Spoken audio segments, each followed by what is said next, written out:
Goals, Wonder Kids, Tactics, and Trophies. What do all 4 of those have in common?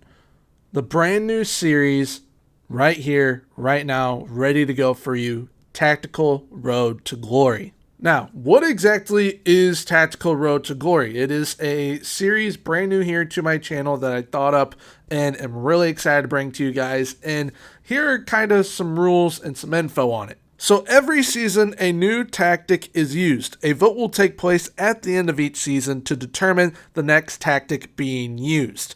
Once a tactic is used, it can't be used again until Season 11. And why Season 11?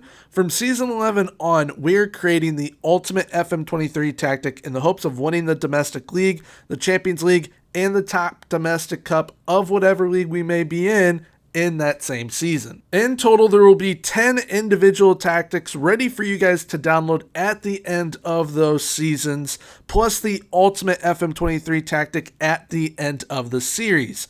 Each episode will consist of one whole season, so seasonal recaps. The series gives you a hands-on experience to where you can actually influence what tactics are used and how well we do from season to season. And each season from season 2 onward, so the next season coming out here on YouTube, will be live streamed over on Twitch. Now, y'all probably have a question. Are we able to move clubs? And I previously kind of hinted to it. Yes. Yes, we can move clubs, and you get to decide when and where to. But enough of the intro. Let's get into Season 1 with FC Porto. So what tactic are we going to be using for this first season? Well, it is called the 4-2-4 Dracarys. It is absolutely absurd, I would know, because I've already played the entire first season already. But this tactic is absolutely insane, and it's probably the best tactic I've ever used in my FM career. It is that crazy good. Starts with an advanced forward on attack up top, pressing forward on support, 2 inverted wingers on attack, box-to-box midfielder on support, segundo volante on support, 2 complete wingbacks on support, 2 central defenders on defend, and a sweeper keeper on defend. When we're in possession of the ball, we're going to be playing fairly narrow. We're going to pass into space, overlap on the left and the right, and play out from the defense. Work the ball into the box using low crosses and play with slightly higher tempo. When in transition, we counter press, counter distribute quickly to the fullbacks and center backs, aka distribute to the defense. And once we're out of possession, we have a high press line of engagement, standard defensive line, more often trigger press, aka more often press intensity, and trap to the outside. Now, if you guys want to download this tactic, there will be a link down below in the description to my Discord. That is where you guys will find this tactic at. Be able to download it and absolutely take over whatever league you are in. So our first match was against Tondela in the Super Taca, which is essentially the FA Community Shield for Portugal, where we found ourselves down 1-0 to Tondela early on. But thankfully, thanks to Gaeno, we equalized from an assist from Otavio from the right wing. And thankfully, we end up winning the first match of the series through a goal from Evanilson. What's great about getting the first win of the series, we already have 1 trophy to our name.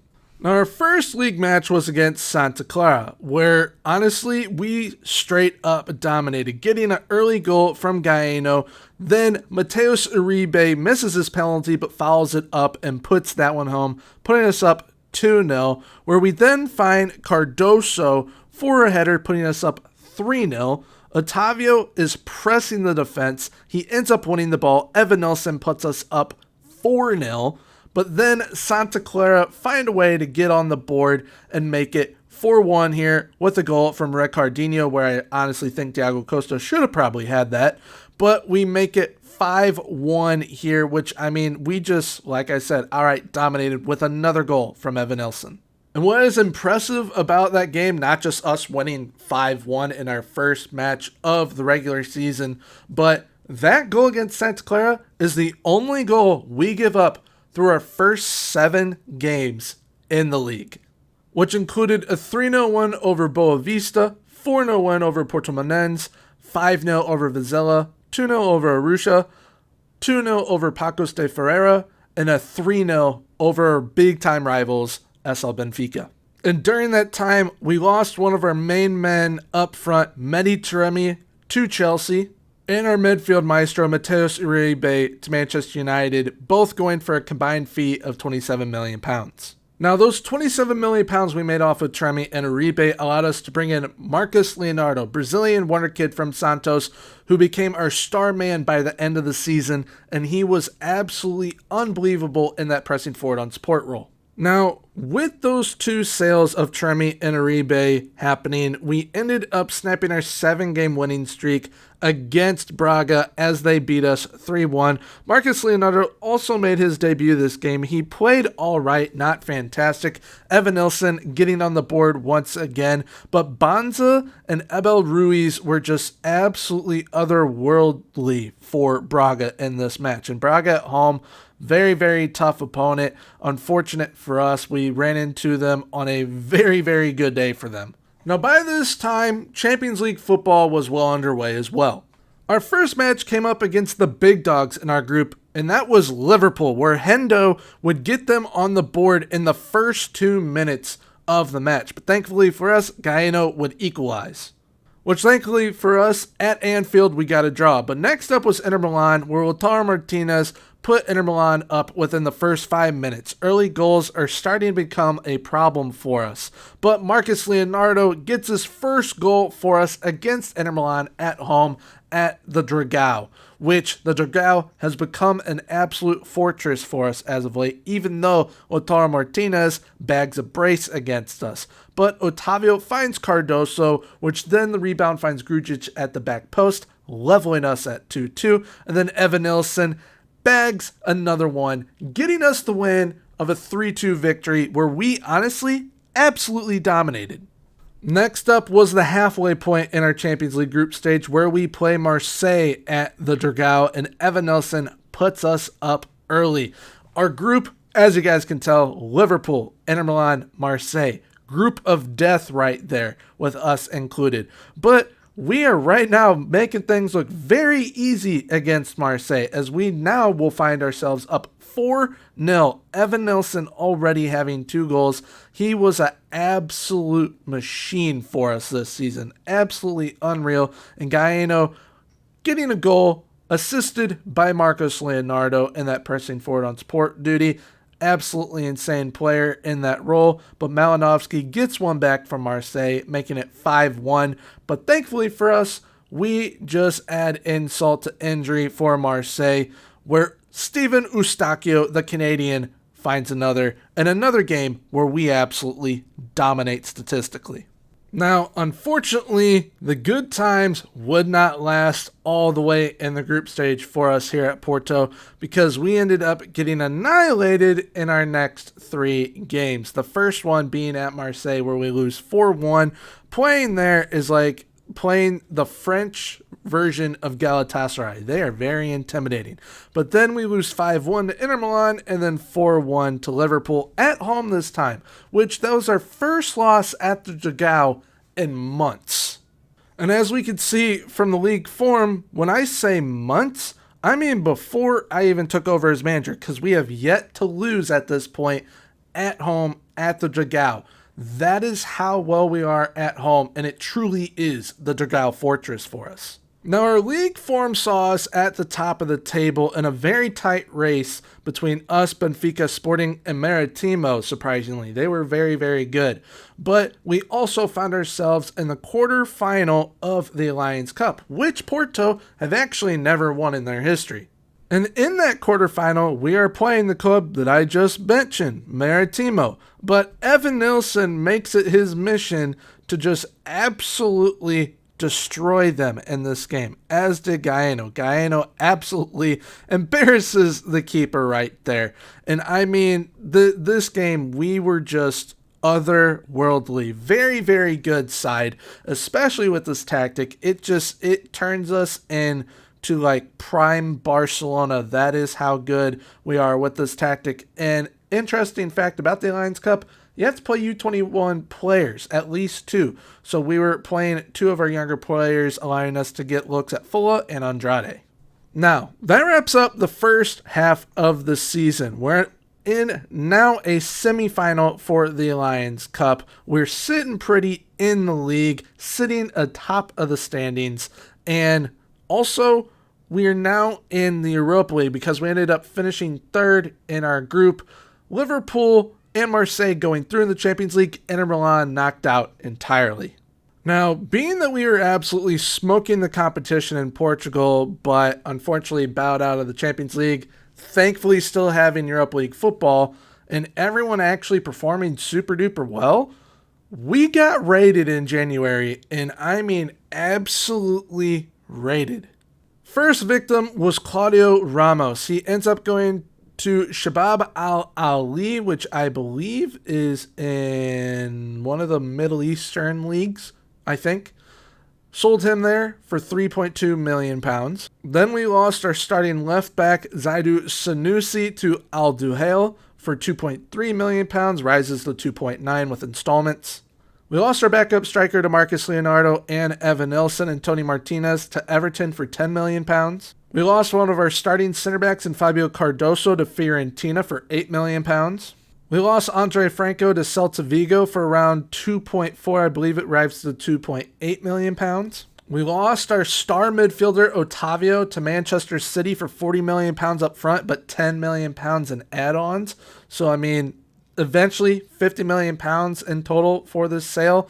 Yes, it hurts at the time, but it allowed us to do some crazy things with bringing in certain players. But we also ended up losing Evan Nilsson for 50 million pounds up front, 55 million in total to Liverpool. We couldn't hang on to him. And thankfully we did get 50 million pounds up front because, like I said previously with the Otavio deal, it allowed us to bring in some players that really, really helped us. But Evan Nilsson, he was the one that hurt the most because at the time that we sold him, if I can get into his career stats here and we go here, down here you guys will see that he had 40 goals for us by January. He was like Erling Haaland level for us at Porto. He was absolutely insane. He was winning us games single-handedly. And then he gets his move to Liverpool. Just a little sneak peek for the future. He only ended up having 10 more goals that season under them. Whereas if he was with us, he probably would have easily had between 60 to 80. That's realistic. Unrealistic, probably upwards of 90 to 100 goals. But now that we had all that money, we got spending because we needed to, and we needed some depth as well. First player I brought in was Davinson Sanchez for £12.75 million. I mean, for someone that I knew was going to do a good job for us, not the greatest player for Tottenham, but a player that I know that would come into this Porto side and just be a rock in the back for us, he was absolutely stellar. And being that I got Davinson Sanchez off of the transfer listed players, I was looking at other transfer listed players and I found two more. One of them being Remy Bensebaini. He was our new left back, and in my opinion, a massive upgrade at left back. Plus, he's versatile. He can play somewhat left midfield, defensive mid, or even center back. He does have the height to where he can get away with playing center back, and we actually did have to play him at center back sometimes due to cards and whatnot. But I mean, £6.5 million for him. Absolutely unreal. Plus, just a little info here. With the Bensebaini signing and the Davinson Sanchez signing and the next player you're about to see, I only paid $7.5 million total up front for these players. The rest is through installments. So $7.5 million for three players that proved to be absolute game changers for us. And that next player brought in off the transfer listed players was none other than Marcus Thuram, who ended up being an incredible player up top with Marcus Leonardo, which eventually became known as Eminem. They were absolutely insane. And Eminem the Candy, not the white rapper from Detroit. Now, I still wasn't satisfied with having just bringing in Marcus Thuram to where we have to rely on him, Gaino, Pepe, and then Marcus Leonardo to get all of our goals, and there's really no backup to them. So I decided to go and get a Brazilian wonder kid once again. This time being Joao Pedro from Watford, which bought him for around £32 million in total through installments, though. And he is going to be absolutely absurd once he gets to his full potential because he can play any of the front four positions. And I think going forward, potentially, I might be playing him as a winger. That is where I was getting the best out of him.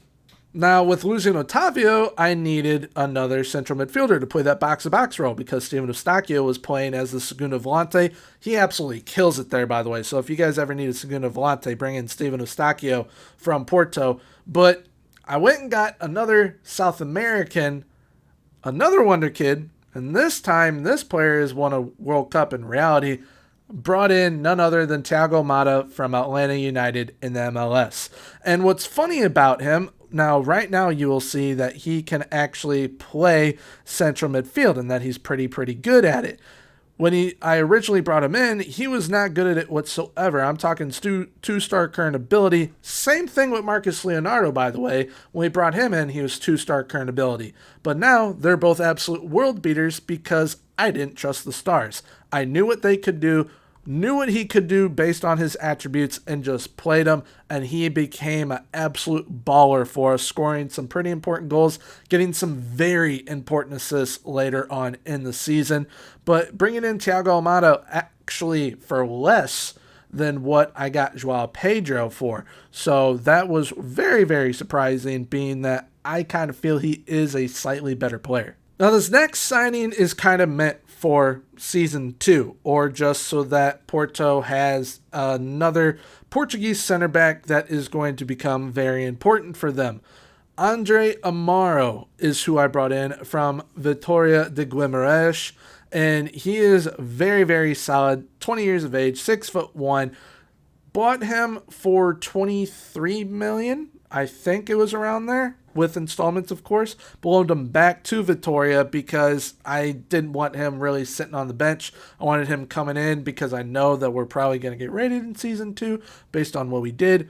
But he is going to be a very important player for the future of this side. And then the last player is the one that surprised me the most. I had no idea what to expect from this kid. I've heard a little bit about him, and I've never actually had him in any of my sides. But I think I might now have this guy in every single side going forward, especially if we move to different sides throughout the series. This kid's coming with me everywhere I go.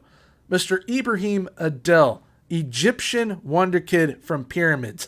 This dude scores every game almost that he is in. He is absolutely phenomenal. Can play on the wing, can play up top, is great doing both. Now, with all those signings done, it kind of saw us all the way through January because some of those signings were done on deadline day. But through January, we obviously had plenty of games to play. One of those games was a 7-0 victory over Santa Clara. Now, if you guys remember, to our first game of the series in this season, we beat them 5-1.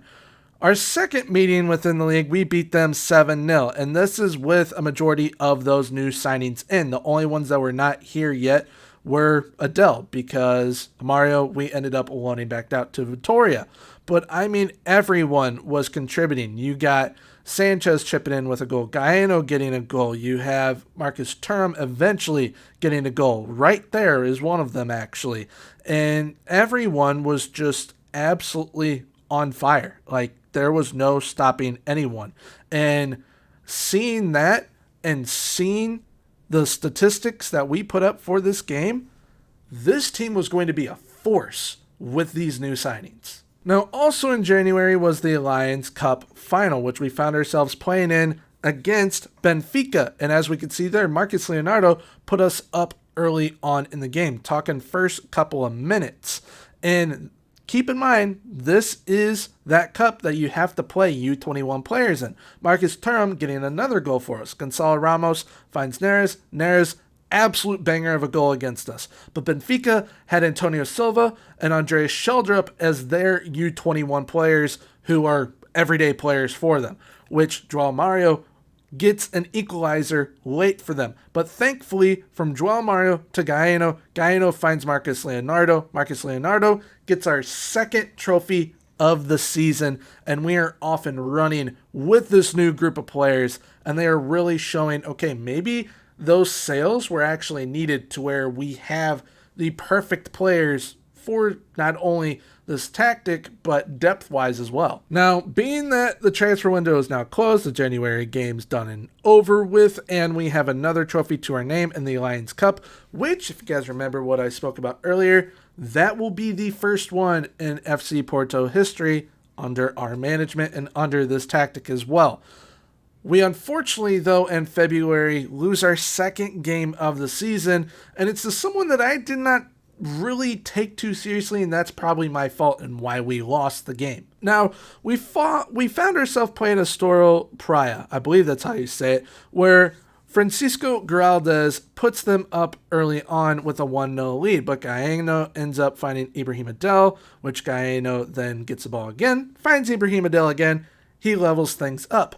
But late on in the game, I'm thinking, okay, let's just hold out for a draw. And then that ball finds Carlos Eduardo, and we can't do anything about it because the FM gods were on Astoril Praia's side. And also what's interesting about that side, they beat us that week, and then the next week beat Sporting. So there was something had to have been on their side, and I definitely think it was the FM gods. Now, directly after that match was our first match in the Europa League, which we found ourselves matching up against Dynamo Kiev, where we honestly outright just dominated them from the word go.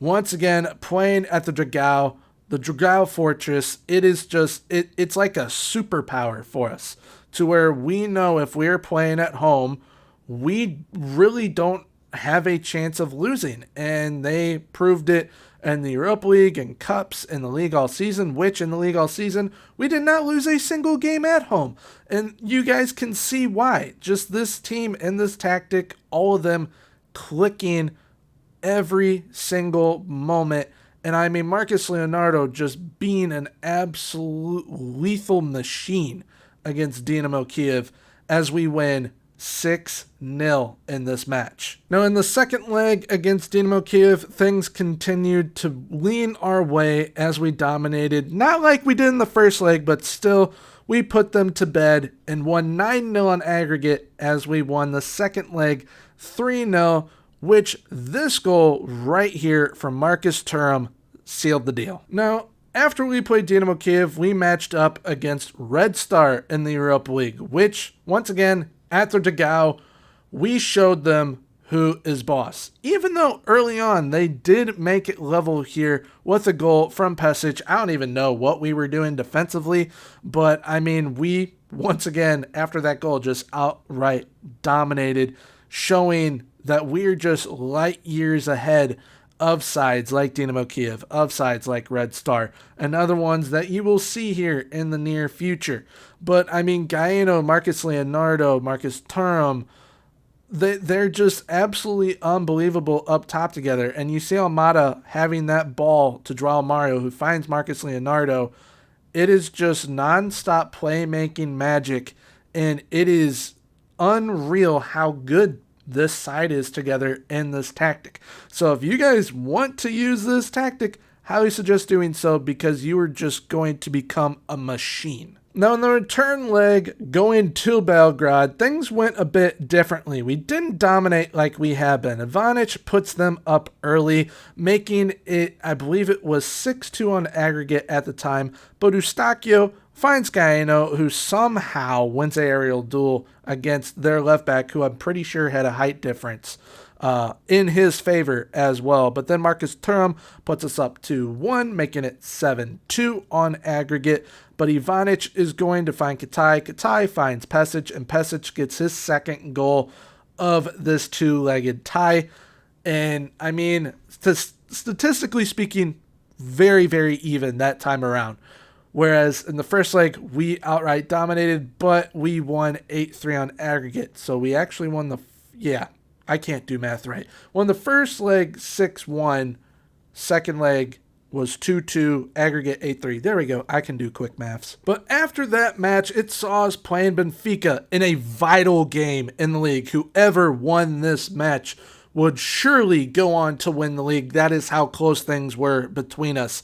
And thankfully for us, we showed up in Lisbon and dominated from the word go. Now, we only won this match 3-1, but we made it look like we were in two completely different leagues of class. That is how good we looked against them. And I mean, Joao Mario, I can see why teams are lining up to buy him. Joao Mario, by the way, is actually a winger, as you guys can see here, but I decided to play him as a right back. and he was absolutely insane and is now wanted by Liverpool, Real Madrid, Bayern Munich. So we have to fight them off to be able to keep our best right back, who actually isn't even a right back. So we were doing some pretty special things this season. Next up, big match-wise for us, was our quarterfinal draw against Lazio, which going to Rome, for me personally, you just need to hope that you can get out of there with a draw. And thankfully for us, we found a way to do so as Marcus Thuram levels it right there at 1. But Immobile being Immobile, he has so much power on his shot that he scores. And then Almada levels it, putting it at 2-2. And statistically speaking, it was a very, very level game. So, I mean, a 2-2 draw, definitely we did deserve. But I also feel that we were a bit lucky getting that pin for Thiago Almada and seeing out a draw through the second half, because they did kind of dominate us in the second half. But in the return leg, going to the Dragao Fortress, Ibrahim Adel put us up early. And I mean very early, like first 10 minutes. Then Marcus Thuram ends up flying down the wing right here, finds Eustachio, who has an absolute beautiful banger of a goal, putting us up 2-0. And then Joao Mario finds a deflected goal for himself. I'm pretty sure that's what it went down as, putting us up 3-0. But Luis Alberto gets it back to 3-1. And thankfully for us right here, we end up getting a goal from David Carmo, winning the tie 6-3 on aggregate. That match 4-1. And that time we did outright just play way better than they did. XG-wise, they did have more XG than us. They also had more shots than us, but we made our shots count with having 13 and 7 of them on target, where, yes, they did almost have 50% on target, but we had over 50% on target. Now, with that quarterfinal matchup happening, that sees us through to the semifinal of the Europa League. But also, quietly, we have been making our way to the semifinal of the it's really complicated to say, so I'll just call it the Taca. It's basically the FA Cup of Portugal. We're in the semifinal of that against Benfica, and that is what we have up next. Now, the first leg of the Taca was at the Dragao, where we went up in the 55th minute after a scoreless first half. However, Benfica are going to equalize here with a goal through Rafa, who was just on a whole other level that day. Very high quality player, so I understand. Thuram, though, puts us up 2-1 in the 70th minute. I thought things all were honky-dory at that point, but Gonçalo Guedes decides to score a unbelievable goal while he was slightly onside. Then Rafa finds Bensebaini, who decides to pull MLS, and then Guedes puts it home. And they are leading going into the second leg, 3-2. They honestly did deserve the win. I will be honest and say that they did deserve the win, because towards the tail end of things, as you can see with that mistake from Bensebaini, we did not deserve to win that first leg at home, which was our first loss at home since playing Liverpool all the way back in November. Now, in the second leg of the Taca, we found ourselves down 3-2, but Ibrahim Adel equalized in the 40th minute, making it 3-3 on aggregate. But this time, Joao Mario finds Thuram, who finds Adel, making it 4-3 on aggregate, and then Ibrahim Adel capitalizes on a pen, making it a 3-0 victory, 5-3 on aggregate, and he himself sends us through to the Taca final. Now, we are in the Europa League semifinal. Who did we draw, though? None other than big bad Manchester United. The first leg was away at Old Trafford, which we went down early from an absolute banger from Lisandro Martinez. Sucks when you have a Hobbit score on you. And then Marcus Rashford comes in, which somehow the rebound goes right to Jadon Sancho's forehead. He puts it in, putting us down 2-0. And then Aaron Wan-Bissaka turns playmaker, finds Wout Weghorst, putting us down 3-0. But Joao Pedro comes down the wing, Eustachio finds Ibrahim Adel, Lisandro Martinez decides to score on his own team, putting us down only 3-1, and then Joao Pedro scores right here because Rafael Varane pulls another MLS. So the second leg is at the Dragao, our home, our fortress that we have turned it into. And Marcus Rashford puts Manchester United up by another one early on. But Marcus Leonardo in behind the defense just blasts it past David De Gea. And thankfully for Varane point at MLS, it put us in a good spot to make this comeback right here where we are now level on things.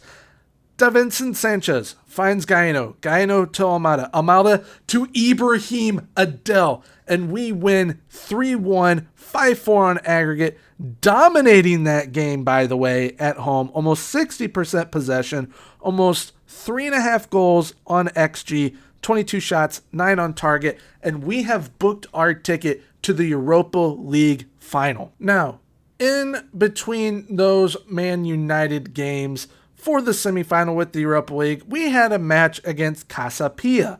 And this match, if we won it, we were league champions. And sure enough, we only went on and did it at home, at the Dragao, in front of the home fans, absolutely dominating, even though we gave up a really crappy goal right there. But we ended up seeing out the result and just outright dominating in a game that kind of let everyone know, okay, we are a brute force here in Portugal and no one else can really touch us at this moment. It was very, very impressive because right here, that's only 5-1. We ended up winning this game 6-1, securing the title, and that was our treble right there on the season. So, we have the Super Taka, we've got the Alliance Cup, we've got the league title now. We're sitting on a treble. We have the potential of earning ourselves a quadruple by winning the Europa League title. Who do we face off against? Real Betis. Real Betis were not a team we should have taken lightly because they did play Benfica in the semifinal and still saw out the tie, even though Benfica brought it back to 7-7.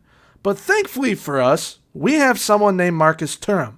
We also have someone named Ibrahim Adel, and we also have someone named Marcus Leonardo. Because we found ourselves down 2-1 in the 73rd minute. I thought all hopes were over. The dream of a quadruple was done. But Ibrahim Adel scores that wonderful goal.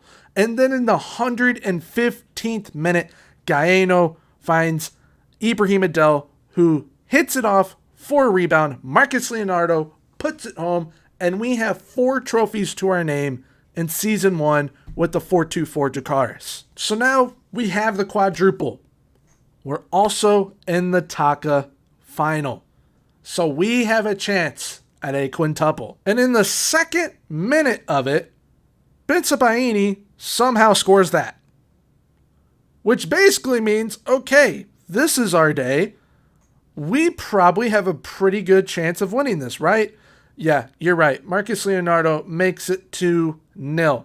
And then we find another through David Carmo. And then we're still not done because we find another right here. Great ball to Ibrahim Adel, who nets it home for himself. Although we did not get to keep the clean sheet. Unfortunately, I really wanted the clean sheet because it would have been fantastic. But Dobre scores for Famalicão.